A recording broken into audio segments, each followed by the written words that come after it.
મહુવા શહેર તેમજ ગ્રામ્ય વિસ્તારોમાં ધોધમાર વરસાદ વરસી રહ્યો છે, જેના કારણે જનજીવન અસ્તવ્યસ્ત થઈ ગયું છે।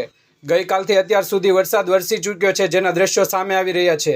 વરસાદથી નેસવડ, તાવેડા, જાદરા, ભાદરા, કુંભણ, કોંજળી, ઉમણિયાવદર તેમજ મહુવાના આજુબાજુના ગ્રામ્ય વિસ્તારોમાં કમોસમી વરસાદ નોંધાયો છે। તેમજ બગદાણા અને જેસર પંથકમાં પણ ભારે વરસાદ વરસ્યો છે, જેના કારણે ખેડૂતોમાં ચિંતાનો માહોલ જોવા મળ્યો છે। ખેડૂતોનો તૈયાર થયેલો પાક મગફળી, ડુંગળી અને કપાસના પાકને ભારે નુકસાન થયું છે। મહુવા શહેર અને તાલુકામાં સતત 24 કલાકથી વરસી રહેલા વરસાદથી 8 ઇંચ વધુ વરસાદ પડતા મહુવાની માલણ નદી ઓવરફ્લો બની હતી।